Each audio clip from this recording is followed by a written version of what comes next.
Yippee-ki-yay, melon farmer. Welcome back, melon farmers, knife nerds, and everyday carry people. It's your boy, the Big Canucker, and we are going to have ourselves a look at, some would say some pocket jewelry, some would say it's kind of a gentleman's carry, some would say it's candy, and some might even say it's a knife that shouldn't be in the pocket of a serious man, but actually I didn't mind it a whole lot. I thought it was all right.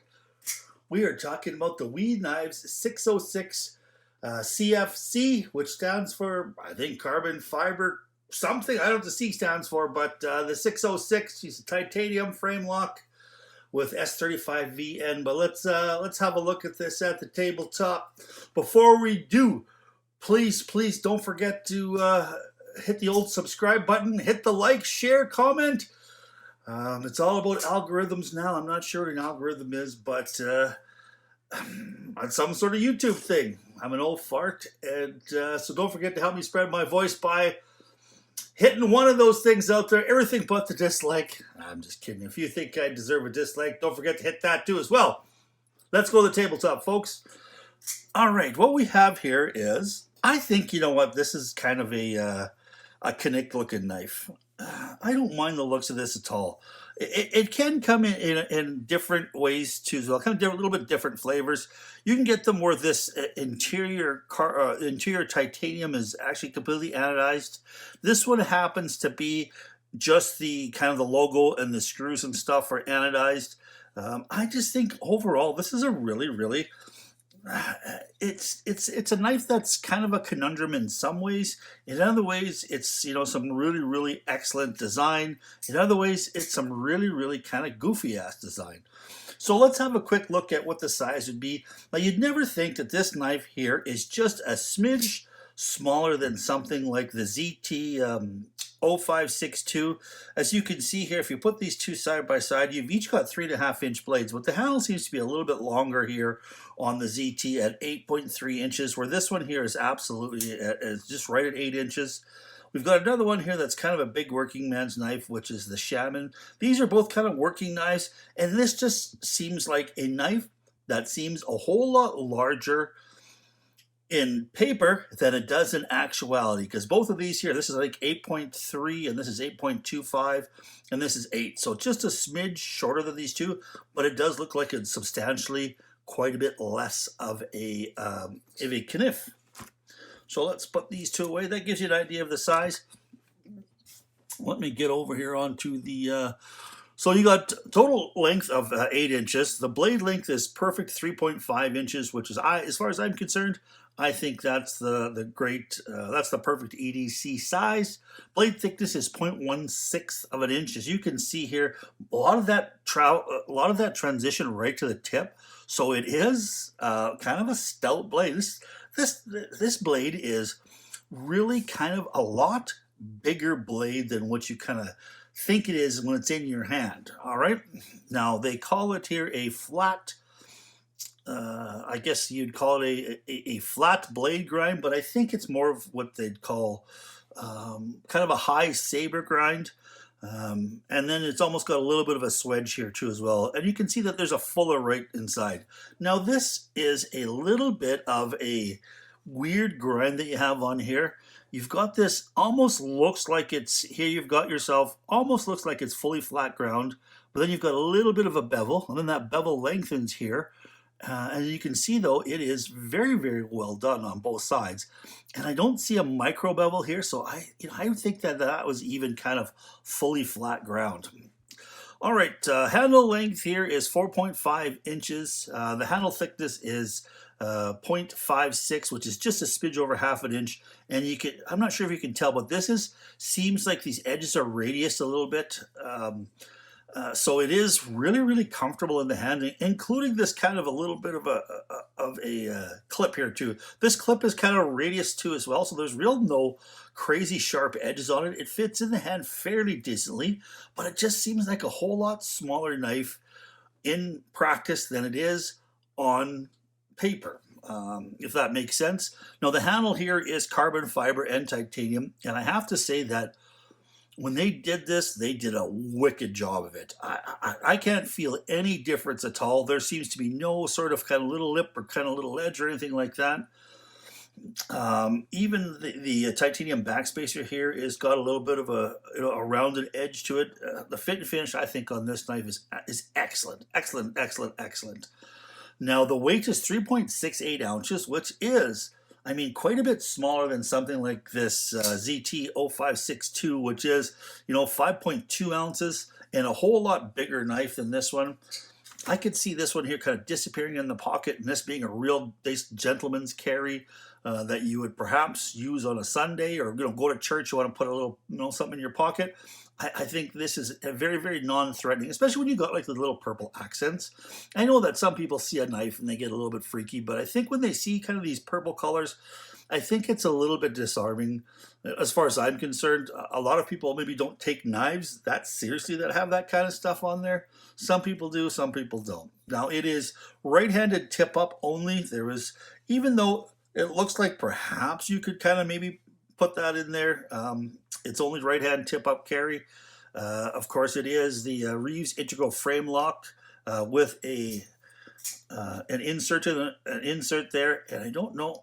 Yeah, there is an oval travel that's in there. Of course, this is on bearing, so it is fairly smooth. Now, it's not kind of drop shut. It's a little bit shake shut. And this here, I mean, I haven't carried this like crazy or used this for, months and months and months where it's going to, break in. It's still just absolutely brand spanking new.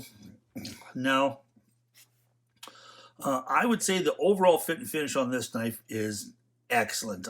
I was kind of not a big fan of WeKnife when they first came out. I thought they had a lot of really kind of interesting knives to look at, but I was kind of concerned with what their actual functionality would be. And of course, when they first came out too, you were looking at paying quite a lot of money for a Chinese-built knife.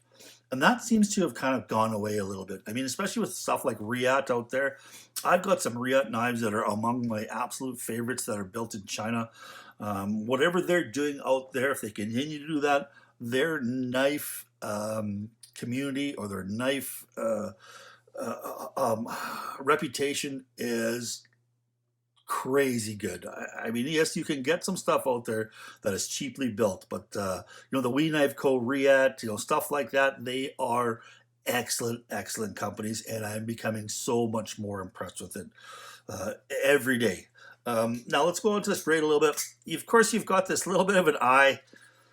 It's there more for kind of a little bit of a a jimped ramp up. It's kind of there for more when the blade is open rather than when it's closed, because there's no way that you can kind of get in there and maybe spidey flick or anything like that.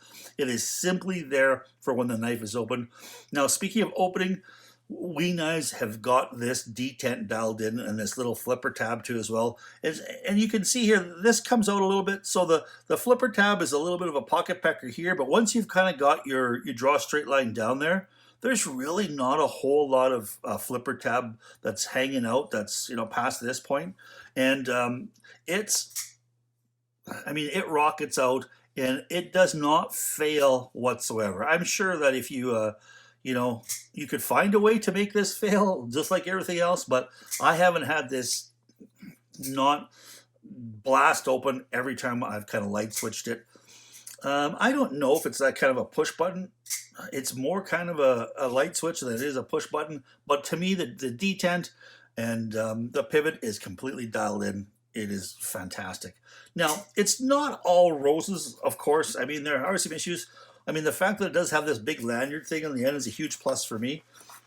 But let's just see here. I'm going to look inside. It comes in this beautiful padded case. Which I think is great. I like, especially stuff that's going to cost you hundreds of dollars. I love this little padded case with this little kind of faux, I don't know, it's just super, super, super soft. And it just keeps, a piece of art like this, which I think this is a little bit of an art knife. It keeps it nice and soft, or nice and soft inside there, keeps it from scratching. Now, a huge knock on this knife, and I know that WeKnives have stopped doing this, is the proprietary screws. This one here is, it comes with the little screw tool, and you can see here that the screws are a star pattern.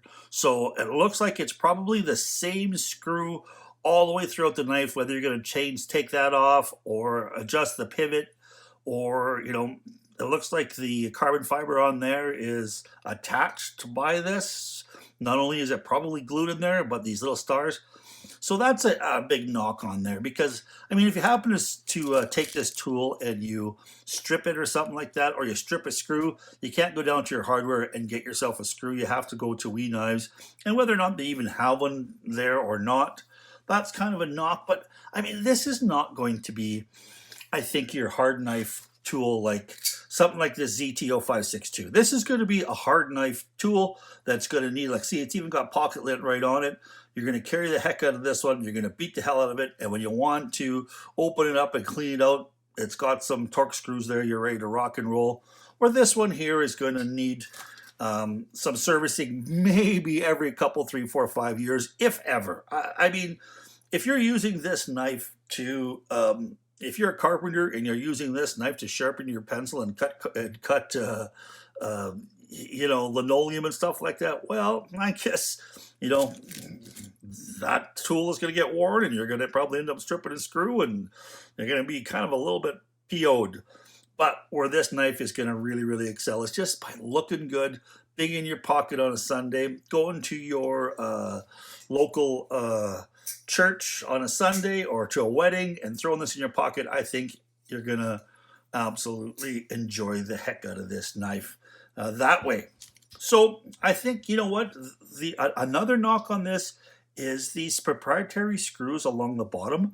They seem to be just a little bit snaggy. I mean, they're very crisp screws. I mean, when they machined this, we did a really, really excellent job, especially something so small. But I mean, for being so smooth all over the knife, it's a little bit irritating to feel that little bit of a snag to it on your thumb.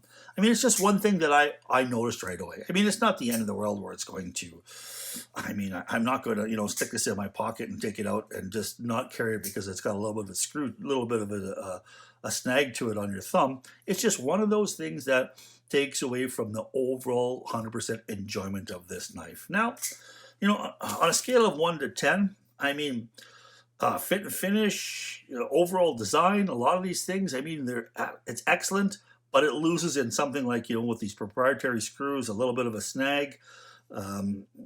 I think the fact that it's got that kind of that snaggy feel to it, I'm probably going to give this like a 7.5 out of 10. I think it's an excellent knife for what it is.